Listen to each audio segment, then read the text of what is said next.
She was smiling before she saw me. I'd been gone 2 years. The Southern Rebellion, the one they swore would end in months, left me with a ruined knee and a tremor in my right eye.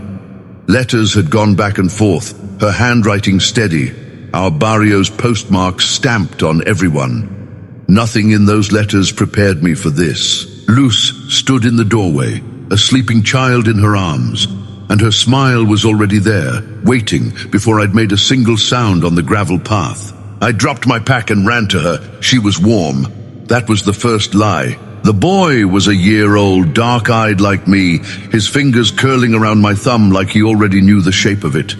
I named him Diego, after my father. Luz didn't argue. She only watched me, that same smile pinned in place, and said, "He's yours." I believed her. On the second day, I wanted to walk her to the market, show her off to neighbors who still remembered me as a barefoot boy. She gripped my arm. "Don't go," she whispered. "They don't like us here." I laughed it off. I'd survived jungle ambushes. Village gossip didn't scare me. The market was half empty. An old man with a missing ear sold me bananas, counting the coins twice before he really looked at me. "You're Ramon's boy," he said. "Not a question." "Yes, my wife and son are waiting at home." "Your wife?" "Luz." His hands stopped moving. He pushed the coins back across the stall. "Take the fruit, don't pay, just go home and don't come back." He wouldn't say why. He turned to stack his bananas, hands shaking so badly, 2 of them rolled into the dirt. I walked home with the bag and a weight I couldn't name. When I told Luz, she laughed, a hollow, papery sound. "He's jealous. They wanted you for their own daughters. I stole you first." She kissed my forehead.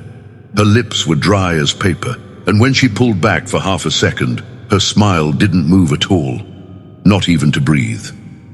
I told myself I imagined it. I told myself a lot of things that week. The way you talk yourself past a smell that shouldn't be there, past hands that never quite warmed all the way through, no matter how close she sat to the cooking fire. A week in, I found the priest waiting behind the house while I chopped firewood. Old, gray-haired, a wooden cross resting against his chest. "You live here now," he said. Not a question. "With your wife. And my son." He was quiet long enough that the axe felt heavy in my hands. "Your wife has been going to windows at midnight," he said, "murmuring through the glass, leaving mud on doorsteps. She told the banana seller's granddaughter to leave the barrio or she'd curse her womb." "That's not her." "It is," he said, "and she is not your wife, not anymore." I told him to go. He left without another word, and I told myself he was a bitter old man chasing rumors, same as the banana seller. That night I asked Luz about the windows, the murmuring. She looked at me with those black eyes, my eyes, she always said, and answered soft as breath. I only wanted them quiet, they talked too much. I believed her. I always believed her. The next morning, I walked to the banana seller's hut to apologize for the priest's story, to explain that Luz only meant to protect us. The door was open. He was on the floor, throat opened ear to ear, one hand still closed around a bunch of bananas gone dark with blood. I didn't tell Luz what I'd seen. I sat on the porch instead and stared at the coconut trees until she came out with Diego and settled beside me, stroking my back. Her nails were long now. She used to keep them short for weaving baskets. "What's wrong?" she asked. "Nothing." "You're lying." That was the second lie. Hers, not mine, though I couldn't have said that yet. I stood and walked to the yard's edge, and behind me I heard a mango roll off the balcony rail and drop. I turned in time to see her lean over for it, except she didn't lean. Her shoulder stayed fixed against the wood, while her arm unspooled after the fruit, elbow and wrist stretching past anything a body should allow, fingers closing around the mango 8 feet below before the whole limb snapped back into place like nothing had happened. She held it up, smiling. "I got it," she said. I walked backward, then I ran. I found the priest in the church, eyes closed in the front pew, and I told him everything. The arm, the mango, the smile that didn't breathe. He didn't look surprised. "She died in childbirth," he said. Your son died with her a year ago while you were still on the islands. I buried them myself in the northern cemetery. I said the rites. My voice wouldn't come. Then who was in my house? His fingers found the rosary at his throat but didn't grip it. Just rested there, the way you touch something you're afraid of waking. I don't have a word that fits, he said. This isn't the first time I've dug up a grave like this one. Twice before, in 2 other barrios, years apart.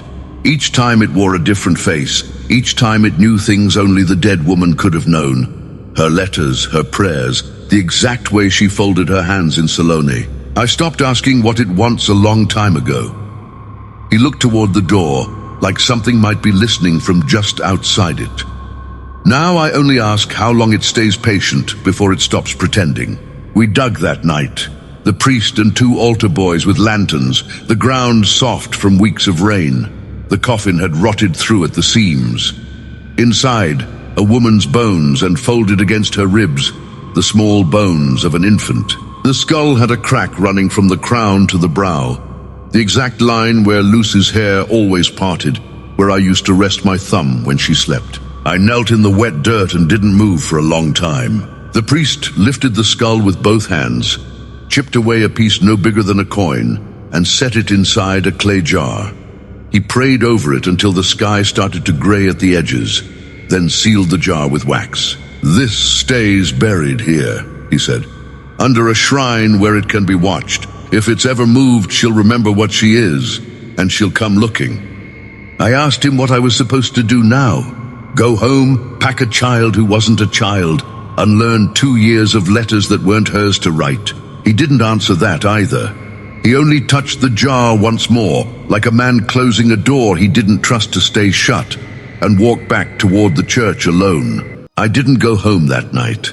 I stood at the edge of the yard until the sky turned gray, watching the house I'd walked 2 years to reach, and understood I was never walking through that door again. When I finally did go back, once, only to take my pack, Luz was on the porch with Diego asleep against her shoulder, humming something I didn't recognize. She looked up before I'd made a sound. She was always looking up before I made a sound. "You're leaving," she said, not a question. "Yes. I only wanted to be your wife again." That was the 3rd lie and the last one I let land, because for the first time since the doorway, since the smell of rain on hot asphalt that had never once smelled like her, I understood what I was looking at. Not Luz, not even close to Luz, just the shape love takes when it doesn't know it's already over. I walked past her without touching the child. I didn't trust myself to know whose fingers would close around mine, or what would answer if I let them. Behind me, she didn't call out. She only started humming again, the same tune, patient as rain that knows it has all night to fall. I didn't look back to see if Diego had opened his eyes. Some part of me still isn't sure he ever had eyes to open. I left the barrio that night and never went back. The shrine still stands. The priest told me once by letter, the jar still sealed beneath it. Watch the way you'd watch a door that opens the wrong way. Some nights I still catch the smell. Rain on hot asphalt, faint under the smell of wherever I am now. Some nights I hear something that could be a baby laughing 3 rooms over in a house with no children in it. Last month I found a mango on my doorstep, whole, unbruised, set down gently, the way you'd leave something for someone you were sure would come back for it. I didn't touch it. I moved the next day, and I didn't leave a forwarding address.